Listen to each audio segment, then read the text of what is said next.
Bonjour et bienvenue sur l'Info du Mur. Aujourd'hui, nous allons voir ensemble l'histoire de la ville des Mureaux. Si les Mureaux m'étaient comptés. Les Mureaux est une ville qui ne laisse personne indifférent. Mais qui la connaît vraiment? Retour sur une longue et riche histoire trop souvent méconnue. Et cela commence dès la préhistoire. En effet, les Mureaux est le lieu de découverte d'une sépulture mégalithique. Une vraie surprise pour son propriétaire qui a effectué cette trouvaille en creusant un trou pour planter un arbre dans son jardin.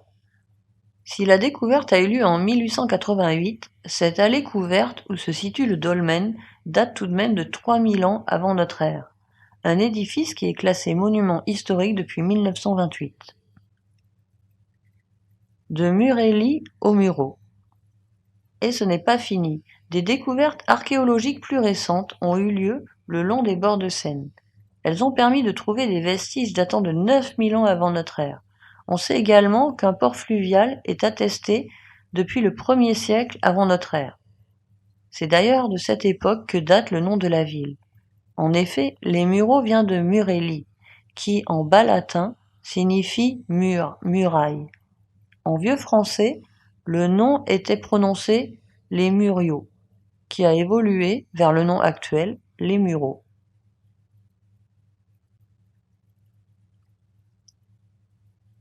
La petite Lutèce.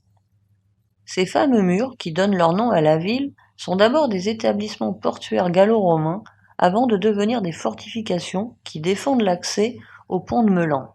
D'après les historiens, la ville gallo-romaine s'ouvre sur la Seine avec un port fluvial semblable à celui qui existait à Lutèce. Un quai, encore visible au débouché de l'actuelle rue des Gros Murs, et de nombreux objets évocateurs de la vie quotidienne, vaisselle, parures, etc., sont d'ailleurs découverts au cours de fouilles archéologiques. Une reine de France aux Mureaux. Au Moyen Âge, le village des Mureaux est un fief du comté de Meulan et dépend de la générosité de la comtesse, Agnès de Montfort, qui le dote d'une église et d'une maladrerie.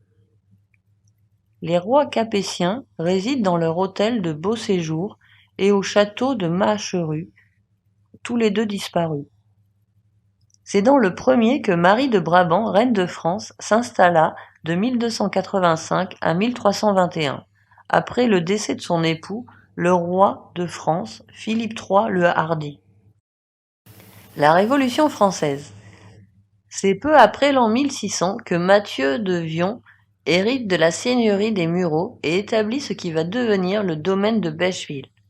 En 1776, le chevalier Pierre-Louis Randon de Lucenay achète le domaine.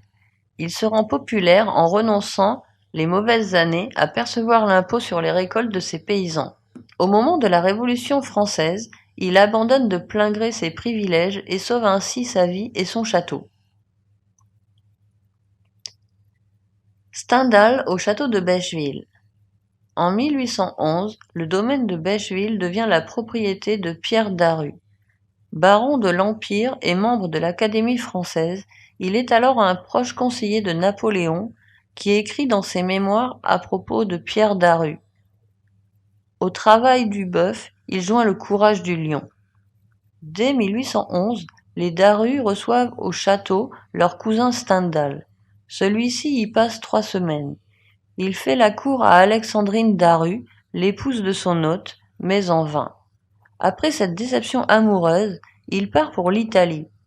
Stendhal relatera cet événement dans son roman Le Rouge et le Noir.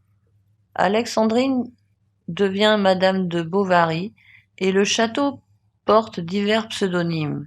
Le romancier avoue avoir perdu la bataille de Bêcheville. C'est seulement plus tard, entre 1850 et 1860, que Napoléon Daru, fils de Pierre Daru, fait reconstruire le château tel que nous pouvons encore le voir. L'arrivée du train. En 1843, le village accueille une gare de la toute première voie ferrée de France entre Paris et Le Havre. Il faut alors 1h15 pour relier les Mureaux à la gare Saint-Lazare. Tandis que la vigne s'éclipse depuis la fin du XVIIIe siècle, le village de forêt et d'agriculture laisse peu à peu place à l'industrie. En 1851, c'est la Tuilerie qui fait son arrivée aux Mureaux, bien avant la papeterie du pont de Chaix, puis la fonderie du Profil. De leur côté, les premiers hydravions font leurs essais en 1912 sur le plan d'eau des Mureaux avant que la construction aéronautique ne s'installe. Entre 1826 et 1896, la population des Mureaux triple et passe de 676 à 2157 habitants. Les Jeux olympiques de 1924. Avec l'arrivée du train, les Mureaux devient un lieu de loisirs où les Parisiens viennent le dimanche. Plusieurs villas de maîtres sont construites, dont la maison Beauveste, ainsi que des hôtels et des guinguettes.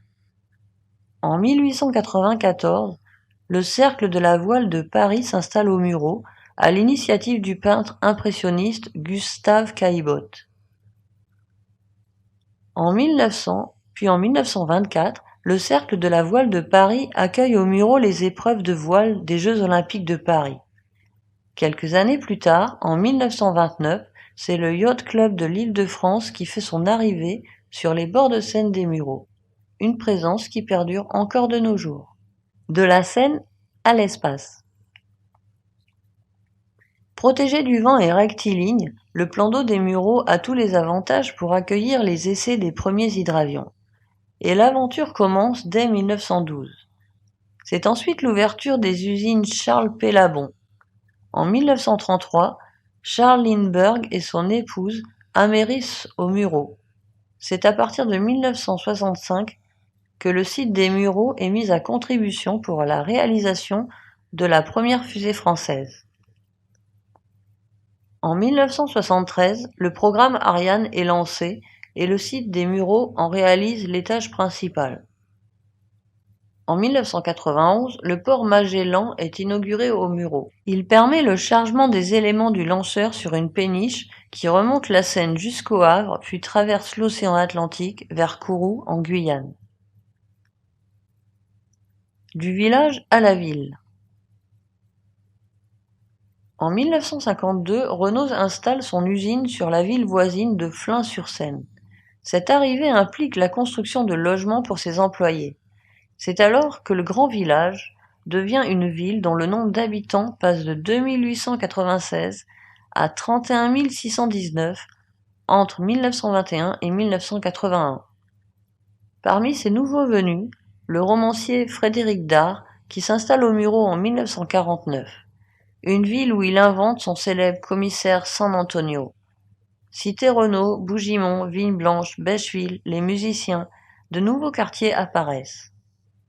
Progressivement, les services publics nécessaires à une ville de 30 000 habitants apparaissent. Piscine de Bècheville en 1975, lycée François Villon en 1982 ou encore la médiathèque en 1987. La nature au cœur de la ville.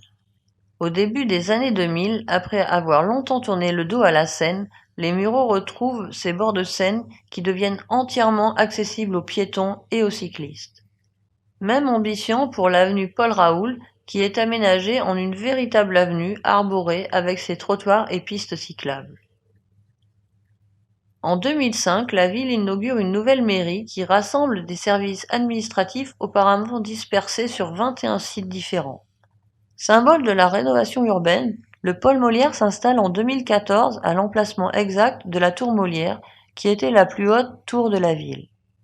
En contrebas, le parc Molière offre un espace de nature qui relie la médiathèque au parc du Sautour. Il permet également de faire réapparaître le rue d'Orgeval, un petit affluent de la Seine qui était enfoui au moment de l'urbanisation dans les années 1950-1960. Les Mureaux 2030. Si le nombre d'habitants est désormais stabilisé, de nombreux projets doivent encore permettre d'améliorer le quotidien des Muriotins et des Muriotines. Prévu en 2024, l'arrivée d'Éole, le RER-E, doit renforcer l'attractivité de la ville en rapprochant les Mureaux de la Défense et du futur Grand Paris Express. De son côté, le pôle Léo Lagrange doit permettre de créer autour du stade un grand équipement sportif comprenant des écoles sur le modèle du Pôle Molière. Enfin, le nouveau plan de rénovation urbaine et le dispositif Action Cœur de la ville doivent changer le visage de l'entrée sud de la ville et permettre au centre-ville des Mureaux de bénéficier le mieux possible de l'arrivée du RER. Vous pouvez découvrir l'histoire de la ville des Mureaux dans l'ouvrage Les Mureaux de la Seine à l'espace de Bruno Ferré et Arnaud Spenny aux éditions Privat. Cet ouvrage est disponible en consultation libre à la médiathèque et vous pouvez également l'acheter à la librairie Aptimo au centre-ville des Mureaux ou bien en ligne. Le prix d'achat conseillé est de 26 €. Nous espérons que notre vidéo vous a intéressé. Merci à vous. N'hésitez pas à liker et à partager. À bientôt.